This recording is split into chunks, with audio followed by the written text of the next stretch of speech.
नमस्कार दोस्तों, आप सभी का स्वागत है हमारे हिंदू धर्म ग्रंथ यूट्यूब चैनल पर। तुमने राजाओं और वीरों की कहानियां बहुत सुनी होंगी, लेकिन किसी कुत्ते की जीवन कथा शायद ही सुनी हो।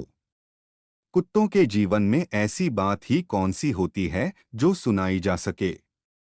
न वह देवों से लड़ता है, न परियों के देश में जाता है, न बड़ी बड़ी लड़ाइयाँ जीतता है। इसलिए भय है कि कहीं तुम मेरी कहानी को उठाकर फेंक न दो। किंतु मैं तुम्हें विश्वास दिलाता हूं कि मेरे जीवन में ऐसी कितनी ही बातें हुई हैं जो बड़े बड़े आदमियों के जीवन में भी न हुई होंगी। इसीलिए मैं आज अपनी कथा सुनाने बैठा हूं। जिस तरह तुम कुत्तों को दुत्कार दिया करते हो, उसी भांति मेरी इस कथा को ठुकरा न देना। इसमें तुम्हें कितनी ही बातें मिलेंगी, और अच्छी बातें जहां मिले तुरंत ले लेनी चाहिए।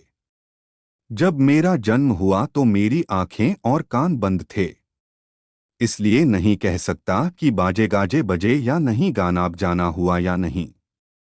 मुझे तो कुछ सुनाई नहीं दिया। हाँ, जिस बिछावन पर मैं लेटा था वह रुई की भांति नर्म था। सर्दी जरा भी न लगती थी। मैं दिल में समझ रहा था कि किसी बड़े घर में मेरा जन्म हुआ है, लेकिन जब आंखें खुली तो मैंने देखा कि एक भाड़ की राख में अपनी माता की छाती से चिपटा हुआ पड़ा हूं। हम 4 भाई थे। 3 लाल थे, मैं काला था। उस पर सबसे छोटा और सबसे कमजोर। माता भी हम लोगों के पास कम रहती थीं।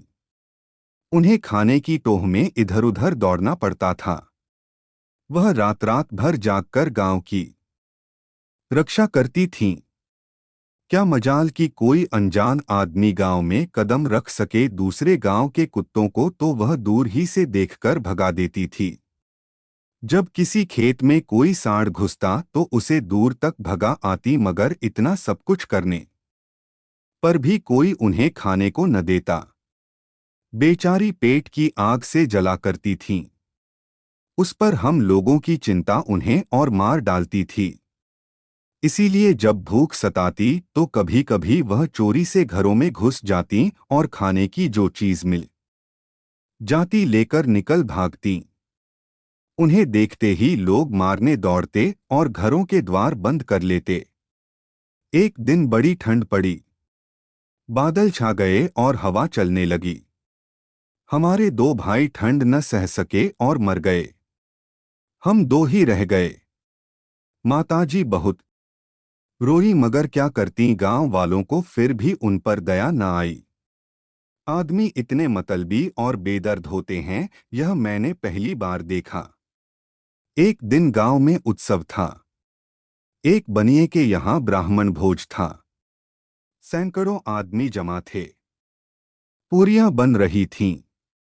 माताजी बार बार उधर जाती पर दुत्कार पाकर भाग आती थीं। किसी को इतनी दया न आती थी कि एक टुकड़ा उनकी ओर फेंक दे। एक टुकड़ा दे देने से कुछ कमी न पड़ जाती, पर यह कौन समझाए। जब सब चीजें तैयार हो गईं तो आंगन में पत्तल डाल दिए गए। लोग अपने अपने आसन पर जा बैठे और भोजन परसा जाने लगा। उसी समय माताजी वहां पहुंची। माताजी भागी नहीं, पूंछ हिलाने लगीं और वहीं बैठ गईं। वह आदमी जब किसी काम से भीतर चला गया तो माताजी भी दबे पांव दालान में जा पहुंची। उन्हें देखकर चारों तरफ से धक-धक का ऐसा कोलाहल मचा कि माताजी घबरा गईं। 2-3 आदमी डंडे लेकर दौड़े। माताजी को अगर दालान से निकल जाने का रास्ता मिलता तो वह उधर से बाहर निकल जाती, लेकिन उधर लोग डंडे लिए खड़े थे। इसलिए माताजी बैठे हुए आदमियों के बीच से होकर मोरी के रास्ते बाहर निकल आईं। मगर तमाशा तो देखिए कि माताजी के बाहर निकलते ही भोजन करने वाले भी उठ खड़े हुए। जानते हो क्यों? माताजी के उधर से निकलने के कारण भोजन भ्रष्ट हो गया। विचार होने लगा कि क्या किया जाए। बेचारा बनिया फूट फूट कर रोने लगा। कुछ लोग कहते थे इसमें दोष कि क्या है, कुतिया ने पत्तलों में मुंह तो डाला, नहीं छूने से क्या होता है, किंतु जो बहुत कुलीन थे वे कुतिया का बीच से निकल जाना ही भोजन को भ्रष्ट करने के लिए काफी समझते थे। आखिर इन्हीं कुलीनों की जीत हुई और सारा भोजन गरीबों में बांट दिया गया। उस दिन माता जी ने खूब पेट भर खाया। ऐसा सुख उन्हें जीवन में कभी न मिला था। लेकिन उस बेचारी के भाग्य में सुख लिखा ही न था। भोजन करके जरा लेटी ही थी कि बनिया डंडा लिए आ पहुंचा और लगा पीटने। माता जी को भागने का अवसर न मिला। जोर जोर से चिल्लाने लगीं। उनका विलाप सुन पत्थर भी पसीज जाता, पर उस निर्दयी को जरा भी दया नहीं आई। मैं मन में कुढ़ रहा था, अपना कुछ वश होता तो बनिए राम को इस बेदर्दी का मजा चखा देता। लेकिन जरा सा बच्चा क्या करता। बस यह विलाप सुनकर कुछ लोग जमा हो गए और समझाने लगे, जाने दो भाई, भूख में तो आदमियों बुद्धि भी भ्रष्ट हो जाती है। यह तो पशु है, इसे क्या मालूम किसका फायदा हो रहा है, किसका नुकसान। अब तो जो हो गया सो हो गया, इसे मारकर क्या पाओगे। बनिए के चित्त में यह बात बैठ गई और माता जी की जान छूटी। उसी दिन शाम को एक बटोही गांव में आकर ठहरा। उसने एक पेड़ के नीचे उपले जलाए और हांडी में दाल चढ़ाकर आटा गूंधने लगा। आटा गूंध चुकने पर उसने हांडी उतार दी और सामने के कुएं पर पानी लेने चला गया। गूंधा आटा पत्तल पर रखा हुआ था। इतने में माता जी घूमती हुई वहां पहुंच गईं और शायद यह समझकर कि आटे का कोई मालिक नहीं, वह खाने लगीं। मुसाफिर ने कुएं पर से ही धक-धक करना शुरू किया, लेकिन माता जी ने फिर भी न देखा। बेचारा माथे पर हाथ धरकर रोने लगा। आज 3 दिनों का भूखा थका मांदा उस पर भगवान की यह लीला। 2-3 आदमियों ने समझाया, भाई तुम्हारा तो 4-6 आने का नुकसान हुआ, कल तो इसने हजारों पर पानी फेर दिया। मुसाफिर ने कहा, मैं क्या जानता था कि चांडालिन घात में बैठी हुई है। बूढ़े चौधरी बोले, जान पड़ता है आज का तुम्हारा भोजन उसी के भाग्य में था। मसल है शाह की मुहर आने आने पर, खुदा की मुहर है दाने दाने पर। फिर से बनाकर खा लो। बेचारे मुसाफिर ने फिर से चौका लगाया और भोजन बनाने लगा। चौधरी वहीं बैठे रहे। मुसाफिर ने पूछा, बाबा मैं आपकी उस कहावत का मतलब नहीं समझा, जरा समझा दीजिए। चौधरी बोले, एक फकीर यही कहकर सबके दरवाजे पर भीख मांगता फिरता था। शाह की मुहर आने आने पर, खुदा की मुहर दाने दो पर। एक मंचले रईस ने उस फकीर से कहा, साईं यह बात समझ में नहीं आती, भला दानों पर कैसी मुहर। साईं ने कहा, नहीं बेटा, खुदा जिसको जो दाना देना चाहेगा वही पा सकता है, दूसरा हरगिज नहीं पा सकता। इसकी जब चाहो तब परीक्षा कर सकते हो। रईस ने कहा, लीजिए मैं अभी परीक्षा लेता हूं। अगर यह बात सच निकली तो मैं आपका गुलाम हो जाऊंगा। रईस ने ज्वार का एक दाना हाथ में लिया और कहा, देखिए मैं इसे अपने मुंह में डालता हूं। अगर खुदा की इस पर मुहर है, किसी और को दे दे। यह कहकर उसने दाने को अपने मुंह में फेंका, पर दाना मुंह में न जाकर जमीन पर गिर पड़ा और एक चिड़िया उठाकर ले गई। रईस भौंचक्का सा रह गया। बस आप भी याद रखिए कि न तो कोई किसी को खिलाता है और न किसी का खाता है। सबको खिलाने वाला ईश्वर है। जब हम दोनों भाई जरा बड़े हुए तो लड़कों ने हमें खिलाना शुरू किया। मैं बहुत खूबसूरत था। मुझे एक पंडित जी का एक लड़का पकड़ लाया। मेरे भाई को एक चफाली का लड़का पकड़ ले गया। मैं पंडित जी के घर पलने लगा। मेरा भाई डफाली के घर। उसे जकिया कहते थे और मुझे कल्लू। जाड़े का मौसम था।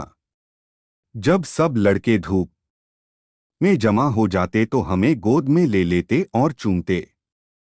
कोई कहता हमारा बच्चा है, कोई कहता हमारा मुन्ना है, कोई लड़का एक कान पकड़कर उठाता और कहता, देखो भाई चोर है, या साह जब तक कान दर्द न करते मैं न बोलता।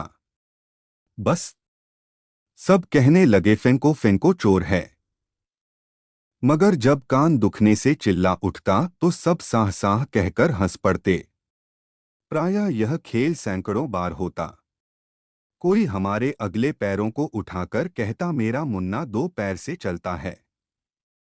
यूं चलाए जाने से हमारे पैर दर्द करने लगते थे, पर करते क्या, कभी कभी छोटे बड़े लड़के छोटे बच्चों को मेरी पीठ पर बिठाकर कहते, मेरा लल्लू हाथी पर बैठा है। भला मैं उन लड़कों का बोझ क्या उठाता जब चिल्लाने लगता तो जान बचती। कोई कोई लड़के तो मेरे गले में रस्सी बांधकर दौड़ाते, भला मैं उनके बराबर कैसे दौड़ता, लेकिन वे अपनी धुन में मुझे घसीटते हुए ले जाते थे। इससे सारा बदन दुखने लगता था, मगर मुझ गरीब का वहाँ कौन मददगार बैठा था। कभी कभी लड़के मुझे पास वाले गड्ढे में डाल देते और मेरी तैराकी का तमाशा देखते। जब मैं बाहर निकलने के लिए छटपटाने लगता तो लड़के हंस हंस कर कहते, देखो कल्लू कैसा तैरता है। उस समय मैं डूबने डूबने को डोट हो जाता था। पाँव जोर जोर से चलाता हुआ किसी तरह किनारे आ जाता और मारे ठंड के कांपने लगता। जब धूप लगने से देह में कुछ गर्मी आती तो कोई शैतान लड़का बोल उठता, अब की मेरी बारी है। सुनते ही मेरी जान सी निकल जाती, मगर भाग कर जाता कहाँ, कोई फिर पानी में डाल देता। क्या बतलाऊं कि उस समय किसना गुस्सा आता। बार बार यही जी में आ जाता था कि कोई इन दुष्टों को भी इसी तरह डुबकियां देता तो इनकी आंखें खुलती। हम दोनों में से सुखी तो एक भी न था, पर जकिया की दशा मेरी दशा से अच्छी थी। पंडित जी के यहाँ मुझे रूखा सूखा भोजन मिलता था और वह भी बहुत कम, इसलिए मुझे दूसरे द्वारों का चक्कर लगाना पड़ता था। दफाली मांस का प्रेमी था। रोजाना उसके घर मांस पका करता था, इसलिए जकिया को काफी भोजन मिल जाता था। उसे किसी दूसरे दरवाजे पर जाने की जरूरत नहीं पड़ती थी। कुछ तो बेफिक्री और कुछ पूरी खुराक मिलने की वजह से वह दिन दिन ताकतवर और तंदुरुस्त बनने लगा। मैं कभी कभी भूख से तंग आकर डफाली के दरवाजे पर पहुंच जाता कि शायद वहां कुछ मिल जाए। सोचता, आखिर जकिया भी अपना ही खून है, उससे आरजू मिन्नत करूंगा तो जरूर कुछ न कुछ दे देगा। फिर उसका कोई नुकसान भी तो नहीं है। मैं उसके खाने में हिस्सा लेने नहीं चाहता था, केवल उसकी जूठन चाहता था, पर वह मेरी परछाई देखते ही गुर्राकर मुझ पर ऐसा झपटता जैसे मैं उसका दुश्मन हूं। वह था मुझसे ताकतवर, इसलिए मैं उसका सामना न कर सकता था। वह दांतों से मुझे खूब काटता और नीचे गिराकर पेजों से खसोटता। जब मैं जोर से चिल्लाने लगता और पूंछ सिकोड़ लेता तब कहीं जान बचती थी। उठकर ज्यों ही भागना चाहता कि डफाली कह उठता, पंडित का भग्गू कुत्ता वह भागा, इस पर मुझे बहुत ग्लानि होती थी। मैं फिर जाकर जकिया से उलझ पड़ता और इतनी मुस्तैदी देखकर देखने वाले कहते, वाह कल्लू वाह शाबाश। इससे तबीयत और भड़क जाती थी और भी जोर लगाता, लेकिन आज मुझे भागना ही पड़ता था। तब सब तालियां बजाकर मुझ पर हंसने लगते। जोश ठंडा होने पर देखता तो लहूलुहान हो गया हूं। महीनों में जाकर कहीं घाव अच्छे होते थे। घाव अच्छा होने पर यही भी चाहता कि चलकर जकिया को पछाड़ूं और पंडित जी की बदनामी मिटाऊं, मगर अपनी हालत देखकर रह जाता। एक दिन मैं जान पर खेलकर जकिया से उलझ पड़ा। वह भी पूरे जोश के साथ मुझसे लड़ने लगा। संयोग से पंडित जी भी वहां पहुंच गए। उनके पहुंचते ही और लोगों ने कहा, कल्लू भग्गू कुत्ता है, कभी भी जकिया का सामना नहीं कर सकता। इस पर मैंने देखा कि पंडित जी का चेहरा फीका पड़ गया है। तब तो मैंने निश्चय कर लिया कि आज चाहे जान रहे या जाए, मगर जकिया को जरूर पछाड़ूंगा। कुछ ऐसे जीवट से लड़ा और ऐसे दांवपेंच खेला कि बच्चे जकिया को छठी का दूध याद आ गया। देखने वाले कहने लगे कि भाई आज तो कल्लू ने कमाल कर दिया। ठीक है, मालिक को देखकर उसकी छाती बढ़ती है। जकिया डफाली को देख देख कर ही इसे रोज पछाड़ता था। आज पंडित जी को देखकर कल्लू ने नीचा दिखाया। मैंने देखा पंडित जी का चेहरा उस समय खिल उठा था, मानो मैंने उनकी लज्जा रख ली। अब उन्होंने मेरी खुराक कुछ बढ़ा दी। उधर जकिया पर डफाली और भी तवज्जह करने लगा। एक दिन की बात है कि माता जी डफाली के दरवाजे पर पहुंच गईं। उस समय जकिया वहां मौजूद न था। डफाली ने माता जी की दीन दशा देखकर एक टुकड़ा फेंक दिया। जो ही माता जी टुकड़ा उठाने को आगे बढ़ी कि जकिया पहुंच गया और माता जी पर टूट ही तो पड़ा। संयोग से वहीं पर मैं भी पहुंच गया। फिर क्या था, जकिया से जान बचाकर माता जी मुझसे भिड़ गईं। मैं तो उन पर वार करना नहीं चाहता था, लेकिन वह पूरी ताकत से मुझ पर वार करने लगीं। उस समय मुझे बड़ी हंसी आती थी। पेट भी क्या चीज है, इसके लिए लोग अपने पराये को डोट भूल जाते हैं। नहीं तो अपनी सगी माता और अपना सगा भाई क्यों दुश्मन हो जाते। यह तो हम जानवरों की बातें हैं। मनुष्यों की ईश्वर जाने। मेरे पंडित जी के घर अनाज बहुत होता था। घर कच्चा था और चूहों ने अपना अड्डा जमा लिया था। उनके उपद्रव से घरवालों का नाकों दम था। वे लोग चाहते थे कि चूहेदानी लगाकर इनका सर्वनाश कर दिया जाए, मगर पंडित जी यह कहकर टाल देते थे कि चूहे गणेश जी के वाहन हैं, इन्हें तकलीफ नहीं देनी चाहिए। इनके खाने से कितना अनाज कम हो जाएगा। उनका विश्वास था कि चूहे जितना गल्ला नुकसान करते हैं, उसका चौगुना श्री गणेश जी की दया से उपज में बढ़ जाता है। इसलिए जब वह किसी को चूहेदानी लगाते देखते तो उससे पचासों बातें कहते। पंडित जी की धाक लोगों पर खूब बैठ गई। जब कहीं देवताओं की भक्ति की चर्चा होती तो पंडित जी का नाम पहले लिया जाता था। कैसे सज्जन हैं कि इतना नुकसान सहने पर भी चूहों को नहीं मारते, नहीं तो लोग आदमी की जान तक ले लेते हैं। जब तक चूहे अनाज की लूट मचाते रहे तब तक तो पंडित जी अपनी प्रतिज्ञा पर डटे रहे, लेकिन जब उनके वार कपड़े लत्ते पर भी होने लगे तो उनके आसन डोल गए। जाड़ों के कपड़े कुछ संदूकों में रखे हुए थे, कुछ अलगनियों पर। गर्मियों में किसी ने उसका परवाह नहीं की। बरसात में जब उन्हें धूप में डालने के लिए निकाला गया तो सारे कपड़े कुतरे पड़े थे। उन्होंने लकड़ी का संदूक तक काट डाला था। पंडित जी की आंखों में खून उतर आया। चूहों ने एक एक चीज में हजारों छेद कर दिए थे। 200-250 रुपए पर पानी फिर गया था। अब तो पंडित जी ने ठान लिया कि जैसे भी होगा इन चूहों का सर्वनाश करके की छोड़ेगा। उसी दिन एक बिल्ली पाली और 3-4 चूहेदानियां मंगवाईं। फिर क्या था, रोजाना चूहे फंसने लगे। मुझे भी विनोद का मसला मिल गया। यूं तो मैं पूरा शाकाहारी हो गया था, क्योंकि विशेष अन्नजल खाना पीना पड़ता था। मांस पर रुचि ही न होती थी, लेकिन शिकार खेलने में बड़ा मजा आता था। मजा क्यों न आता, यह तो मेरी खानदानी बात थी। जब पंडित जी चूहेदानी खोलते उस समय कल्लू कल्लू पुकारते। मैं कहीं पर भी होता तीर की तरह वहां पहुंच जाता था। उस समय मैं खिलवाड़ करता था, वह देखने ही लायक होता था। चूहों को खिला खिलाकर जान से मार डालता था, पर खाता न था। मगर भाई जकिया रोज मांस खाता। वह भी उस शिकार में शामिल हो जाता था और कभी कभी माता जी भी पहुंच जाती थीं। उन दिनों उनका खूब पेट भरने लगा। फिर तो मां मन ही मन हम लोगों को आशीर्वाद देने लगीं। शायद उन्हें पिछले बच्चों की याद भी आने लगी हो। यदि वे भी जीते होते तो उनकी खूब सेवा करते। भाई साहब के जी में आता तो दो एक चूहों को पेट में रख लेते। मगर मैं तो बाबा काल भैरव जी की शपथ खाकर कहता हूं कि खाने के लिए सूंघता भी न था।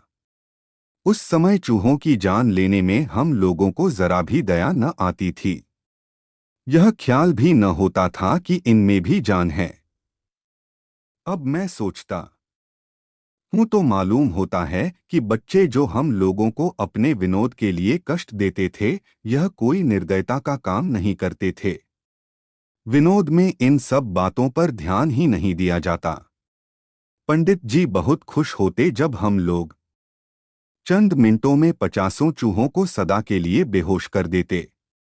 जिस गड्ढे में फेंक फेंक कर मुझसे लड़के खेलते थे, उसी में गांव के सभी छोटे बड़े नहाते धोते थे। गड्ढा था भी बहुत गहरा, इसीलिए 12 महीना पानी भरा रहता था। कच्चा होने पर भी उसका पानी स्वच्छ था। पंडित जी की स्त्री अपने छोटे बच्चे को रोजाना सावधान करती थीं कि खबरदार उस गड्ढे की ओर कभी न जाना, नहीं तो डूब जाओगे। प्रायः सभी माँ बाप अपने बच्चों को डोट ऐसी चेतावनी देते रहते, मगर लड़के कब मानने लगे। माँ बाप की नजरें बचाकर गड्ढे पर पहुंच ही जाते और तरह तरह के खेल खेलते। कोई पानी में कत्तल फेंकता, कोई मेंढकों पर निशाना लगाता, कुछ सयाने लड़के पानी में कूद जाते और तैरने का अभ्यास करते। होनहार को कौन रोक सकता है। गांव के कुछ लड़के गड्ढे में तैर रहे थे। पंडित जी का छोटा लड़का भी पहुंच गया। पहले तो वह किनारे पर ही खेलता रहा, मगर उसके जी में क्या आया कि जरा मैं भी तैरूं। आगे बढ़ा ही था कि पांव फिसल गए और डूबने लगा। सब लड़के घबराकर चिल्लाने लगे, लड़का डूबा, लड़का डूबा, मगर किसी की निकालने की हिम्मत न पड़ती थी। अगर कोई सयाना होता तो कुछ कोशिश भी करता। यूं तो डूबते हुए को निकालने में सभी डरते हैं। डूबने वाला बचाने वाले को इस तरह पकड़ लेता है कि दोनों डूबने लगते हैं। इस काम के लिए बहुत होशियार आदमी की जरूरत होती है। यही बात वहां भी हुई। पंडित जी का बड़ा लड़का संयोग से नहाने आ रहा था। भाई को डूबते देखा तो तुरंत कूद पड़ा, पर छोटे लड़के ने बड़े लड़के को इस प्रकार पकड़ लिया कि दोनों डूबने लगे। फिर तो लड़कों ने और भी शोर मचाया। बात की बात में गांव भर में शोर मच गया। रामू और श्यामू दोनों डूब रहे हैं, चलो निकालो, नहीं तो एक भी न बचेगा। चंद मिनटों में गड्ढे पर मर्दों और औरतों की भीड़ लग गई, पर कूदने में सब पसोपेश कर रहे थे। इतने में मैं भी वहां पहुंच गया। सारी बातें झट समझ में आ गईं। तुरंत पानी में तीर की तरह घुसा। उस समय प्रायः दोनों लड़के चूब चुके थे, सिर्फ जराजरा बाल दिखाई पड़ रहे थे। मैंने दांतों से उनके बाल पकड़ लिए और पलक मारते किनारे पर खींच लाया। लोग मेरा यह साहस देखकर दंग रह गए। पंडित जी उस समय किसी काम से बाहर गए थे। संयोग से वह भी उसी समय आ गए थे और आदमियों की भीड़ देखकर बाहर ही बाहर वहां पहुंच गए। क्षण भर में उन्हें सब बातें ज्ञात हो गईं। फिर तो उन्होंने मुझे उठाकर छाती से लगा लिया। पंडित जी के आने से पहले ही लोगों ने लड़कों के पेट से पानी बाहर कर दिया था। वे स्वस्थ हो गए थे। अब तो गांव भर में मेरी खूब तारीफ होने लगी। यह कुत्ता पूर्वजन्म का कोई देवता है, किसी बात से चूका और कुत्ते का जन्म पा गया। कोई कहता नहीं, पर इस पर भैरवनाथ का अवतार है। देवताओं की इच्छा ही तो है जिस पर रीझ जाएं। उस दिन से पंडित जी मुझे अपनी जान से अधिक प्यार करने लगे। अब मुझे पेट के लिए किसी दूसरे के दरवाजे पर नहीं जाना पड़ता था। उस समय जकिया भी वहना मौजूद था। उसकी मूर्खता तो देखिए। जिस समय लड़कों को निकालकर मैं बाहर आ रहा था, वह बड़े कर्कश स्वर में भौं भौं चिल्ला रहा था। इस पर कुछ लोगों ने उसे ठेले मारकर भगा दिया। ठीक ही था कहा तो घबराए हुए लोग लड़कों की जान बचाने की कोशिश कर रहे थे, कहाँ यह व्यर्थ चिल्ला रहा था। डफाली उसकी यह हरकत देखकर चिढ़ गया। चिढ़ता क्यों न, उसकी तो यह उम्मीद थी कि उसका कुत्ता कभी नाम करेगा। उसने उसे खिलाने पिलाने में कोई कसर न रखी थी। मगर वहां पर सबके मुंह से जकिया के लिए दूर दूर निकल रहा था। उसी दिन से न जाने क्यों वह मुझसे विशेष प्रेम करने लगा। जहां देखता उठा लेता और घंटों तक मेरी गर्दन सहलाता। उस पर उसे मैं धन्यवाद देना चाहता था, पर सिवा पूंछ हिलाने के और क्या कर सकता था। अब उसकी आंख जकिया की ओर से धीरे धीरे फिरने लगी थी। मैं अपने भाई से बैर नहीं करना चाहता था, लेकिन जकिया मेरी जान का दुश्मन हो गया। जहां देखता मुझसे भिड़ जाता। मजबूत था ही मुझे हार माननी पड़ती। अब पंडित जी जो कुछ लाते उसमें अपने लड़कों की तरह मेरा भी हिस्सा लगाते। मैं भी हर वक्त पंडित जी के साथ ही साथ रहता था। वह किसी काम से बाहर जाते तो मुझे बहुत दुख होता। जब वह लौटकर आ जाते तो पूंछ हिला हिलाकर नाचने लगता। इससे शायद वह भी खिल उठते, क्योंकि उनके चेहरे पर प्रसन्नता की एक गहरी झलक दिखाई पड़ती थी। एक दिन पंडित जी के मटर के खेत में एक गडरिये की भेड़ें पड़ गईं। पंडित जी ने देखा तो उसे डांट दिया। कुछ दिनों बाद गडरिये ने फिर वही शरारत की। अब के पंडित जी ने डांट फटकार के बाद 2-3 थप्पड़ भी जमा दिए। मैंने समझा कि गडरिया अब ऐसी भूल न करेगा, मगर 2-3 दिन के बाद उसने फिर अपनी भेड़ें पंडित जी के खेत में डाल दीं। उस दिन पंडित जी को डोट बहुत गुस्सा आया। उन्होंने उसे जमीन पर पटककर लातों और घूंसों से खूब मारा। मैंने भी गुस्से में आकर उसे खूब काटा नोचा। उस दिन तो गडरिया चला गया। दूसरे दिन से वह मेरी खोज में रहने लगा। मुझे पंडित जी के साथ देखता तो होंठ चबाकर रह जाता। मैं भी ताड़ गया था कि यह मुझे अकेला पाते ही अवश्य वार करेगा, इसलिए मैं पंडित जी का साथ कभी भूल कर भी न छोड़ता था। अब गडरिये की भेड़ें पंडित जी के खेत में कभी न पड़ती थीं। गडरिया अब बदला लेने पर तुला हुआ था। एक दिन की बात सुनो। पंडित जी की ईख की खेती बहुत अच्छी थी। गांव वाले अक्सर कहा करते थे कि इस साल पंडित जी सबसे बाजी मार ले जाएंगे। गडरिये ने सोचा इस खेत में आग लगा दो, सारी कसर निकल जाएगी। आधी रात के समय खेत पर पहुंच ही तो गया।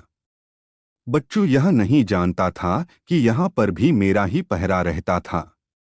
ज्यों ही आग की चिंगारी ईख में फेंककर उसने भागने का विचार किया कि मैंने झपटकर उसके पांव पकड़ लिए। वह अचकचाकर गिर पड़ा। क्यों न गिर पड़ता, चोरों का कलेजा ही कितना। बच्चू ने भागने की बहुत कोशिश की, मगर एक न चली। खैरियत यह थी कि खेत गांव से थोड़ी ही दूरी पर था। एकाएक ज्वाला उठी तो गांव वाले चटपट पहुंच गए। मुझे गडरिये का पैर पकड़े देखकर लोग समझ गए कि यह इसी की बदमाशी है। जो आता गडरिये की पूजा पिटाई करके ही आग बुझाने जाता। उस बदमाश की ऐसी मरम्मत हुई कि मरने को हो गया। इतने पर भी लोगों को संतोष न हुआ। सलाह हुई कि इसे थाने ले चलो, मगर पंडित जी ने उसे यूं ही छोड़ दिया। लोगों से कहा, जब तक ईश्वर न बिगाड़ेगा आदमी कुछ नहीं कर सकता। मसल है जाको राखे साइयां मार सकी है कोई। गांव वालों को पंडित जी के इस व्यवहार पर बड़ा आश्चर्य हुआ, क्योंकि ऐसी दशा में उसे पूरा दंड दिलाए बिना कोई भी न छोड़ता। मैं तो कहता हूं कि यदि सब ईख जल गई होती और गडरिया पकड़ लिया जाता तो पंडित जी जीता न छोड़ते, मगर यहाँ तो दयालुता का सिक्का जमाना था। क्यों न क्षमा कर जाते। उस दिन से पंडित जी मुझ पर और प्रेम करने लगे। सारे गांव पर मेरी धाक बंध गई, लेकिन वह नरपिशाच इसी फिक्र में रहता कि कब इसका अंत कर दूं। रात दिन मेरी ही खोज में रहता, मगर ईश्वर की दया से मेरा बाल भी बांका न कर सका। आखिर उसे एक तरकीब सूझ गई। वह जकिया को खूब खिलाने पिलाने लगा। पहले तो डफाली ने जकिया को अपने घर से प्रायः निकाल ही दिया था। कभी कभी दूसरे कुत्तों की तरह उसे भी कौर दे देता था। बात यह थी कि एक दिन एक पुलिस का आदमी उस डफाली के दरवाजे पर रात को गश्त करने आया था। उस समय जकिया ने उसे काट खाया था। पुलिस के आदमी ने डफाली को बहुत तंग किया था, तभी से डफाली को जकिया से घृणा हो गई थी। उसकी तो ऐसी इच्छा हो गई थी कि जकिया दरवाजे पर भी न रहे, मगर बहुत दिनों की मोहब्बत के सबब से उसे कुछ न कुछ देना ही पड़ता था। जकिया ताकतवर तो बहुत था, मगर उसे भले बुरे का ज्ञान न था। कभी चाहता बेसुरा राग छेड़ देता। गुण उसमें यही था कि वह मजबूत बहुत था। क्या मजाल कि कोई दूसरे गांव का कुत्ता आ जाए गीदड़ों की तो उसे देखते ही नानी मर जाती थी। हिरन और नीलगायें जो पहले खेत तहसनहस कर देते थे, अब गांव में आने का नाम न लेते। एक बंदर ने गांव में बड़ा उत्पात मचा रखा था। बच्चों के हाथ से रोटी छीन लेता, औरतों को रास्ते में रोक लेता और जो कुछ उनके पास होता वह लिए बिना पिंड न छोड़ता। लोगों को राह चलना मुश्किल हो गया था। गांव भर की खपरेल उलट दी थी। जकिया ने उसे ऐसा झंझोड़ा कि बच्चू ने फिर सूरत ही न दिखाई। हाँ, तो गडरिये ने जकिया को इसी इरादे से खिलाना पिलाना शुरू किया कि वह मुझसे बदला ले। मगर जकिया भी छंटा हुआ था। जो हमेशा मछली और मांस का आदी था, वह भला रूखे सूखे सत्तू पर कैसे टिक सकता। गडरिये की आंख बचाकर भेड़ों पर हाथ साफ करता। इस पर एक दिन गडरिये ने उसे बांधकर खूब पीटा। तब से जकिया उसके यहां से भाग गया। अब वह किसी का नहीं था। कहलाता तो था डफाली वाला कुत्ता, मगर डफाली से उसका कुछ भी संबंध न था। अब गडरिये ने निश्चय किया कि जैसे भी होगा मुझे जान से मार डालेगा, चाहे उसकी जान रहे या जाए। एक दिन उक्कमबख्त ने जान पर खेलकर वार कर ही तो दिया। बात यह थी कि पंडित जी मंदिर में पूजा कर रहे थे और मैं नीचे बैठा झपकी ले रहा था। पंडित जी आंख मूंदकर श्री शिवजी का ध्यान कर रहे थे। गडरिये ने पूरी ताकत के साथ एक लाठी जमा ही दी। लाठी ऐसी घात से लगी कि मेरे मुंह से एक चीख निकल गई। फिर मुझे कोई खबर न थी कि मैं कहाँ हूँ। जब होश आया तो अपने को जानवरों से अस्पताल में पाया। कुछ दिनों में अच्छा होकर अस्पताल से चला आया, मगर मेरी कमर बहुत कमजोर हो गई थी। तब तब पूर्वी हवा चलती जान ही निकल जाती थी।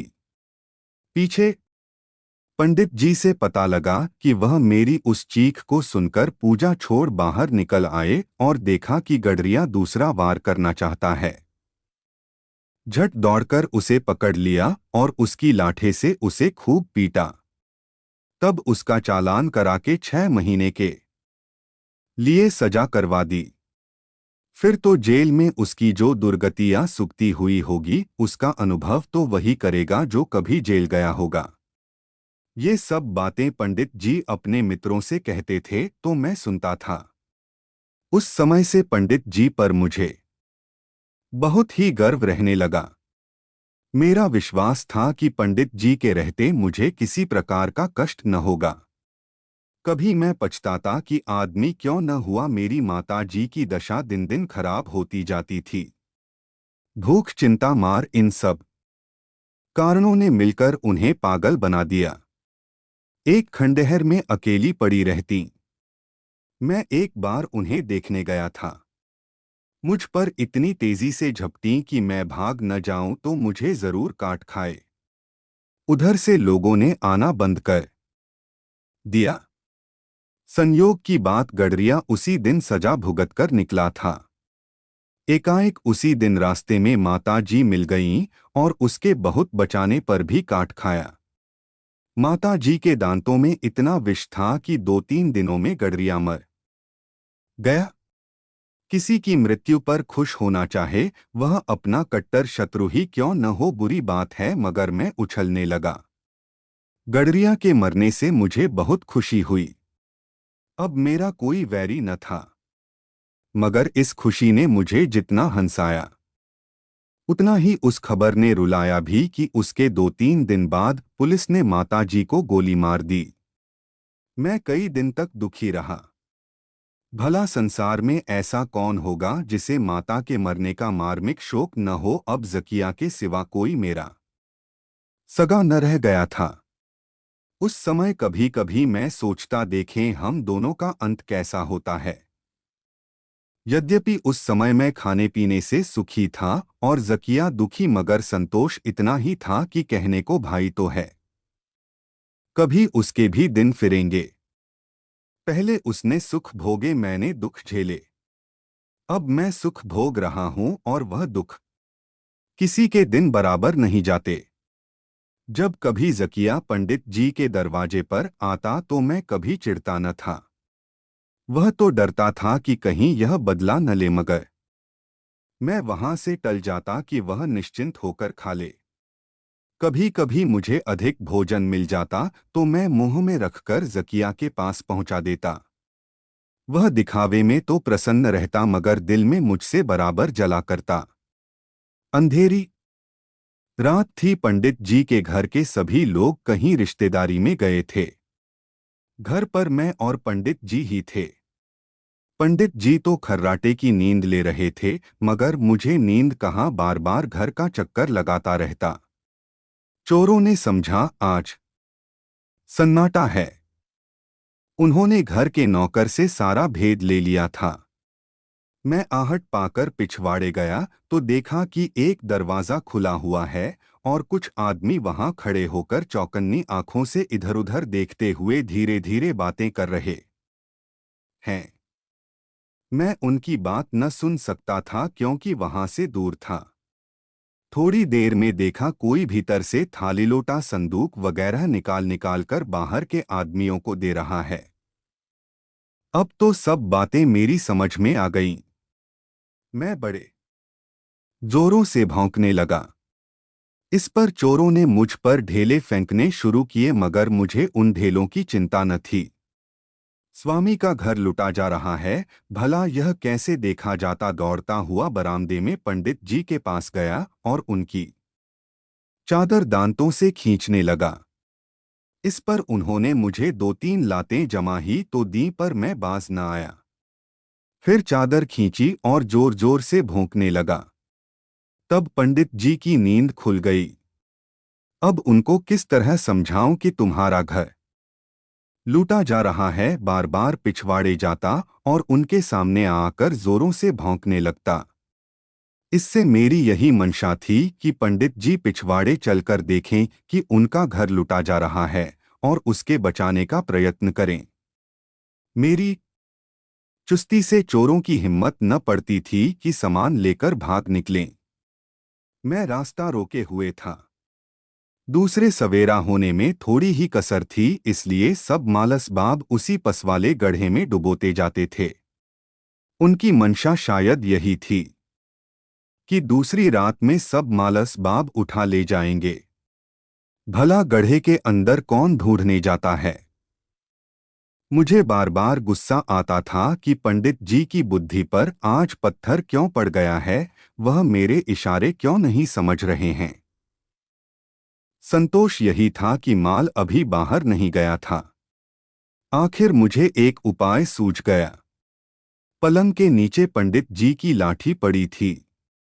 उसे मैंने मुंह में उठा लिया और पिछवाड़े की तरफ बढ़ा। अब पंडित जी मेरा इशारा समझ गए। तुरंत लाठी लेकर पिछवाड़े पहुंचे तो देखते हैं कि चोर सारा मालसबाब उठाए लिए जा रहे हैं। बुरी तरह घबरा उठे। उनके मुंह से केवल इतना निकला, चोर चोर चोर का नाम सुनते ही पकड़ो पकड़ो आ पहुंचे की आवाजें। चारों ओर से आने लगीं। दमभर में गांव के सब लोग लाठियां ले लेकर इकट्ठे हो गए, मगर चोरों का पता नहीं था। अब यह फिक्र हुई कि चोर क्या क्या ले गए। पंडित जी के तो होश हवास ही ठिकाने न थे। होश आने पर पंडित जी ने घर के अंदर जाकर देखा तो सब कुछ गायब था। सिर पर बिजली सी गिर पड़ी। लोगों ने उन्हें संभाला और समझाने लगे, भैया इतना छोटा जी मत करो। रुपया पैसा हाथ का मैला है, इसके जाने की क्या चिंता। लेकिन पंडित जी बराबर हाँ हाय करते जाते थे। मेरी ओर कोई ताकता भी न था। मैं दौड़ दौड़ कर गड्ढे के पास जाता और जोरों से भौंकता। फिर आता और पंडित जी के पैरों पर मुंह रखकर पूंछ हिलाता, पर पंडित जी पैर खींच लेते थे। पैर खींच लेना तो कोई बात न थी, वह गुस्से में आकर लाते भी जमा देते थे, मगर मैं अपना काम बराबर किए जाता था। कब तक कोई इशारे को न समझेगा, सभी तरह के लोग थे। कुछ लोग पंडित जी को तसल्ली दे रहे थे, तो कुछ लोगों को हंसी उड़ाने की सूझ रही थी। कह रहे थे, इसी से कहा गया है कि अपनी कमाई में कुछ न कुछ दान अवश्य करना चाहिए। जो लोग सब कुछ अपने आप हजम करना चाहते हैं, उनका यही हाल होता है। पटवारी ने सलाह दी, पंडित जी पुलिस को इत्तला कर दीजिए, शायद कुछ पता लग जाए। चौधरी बोले, अजी पुलिस का ढकोसला बहुत बुरा होता है, वे भी आकर कुछ न कुछ चूसते ही हैं।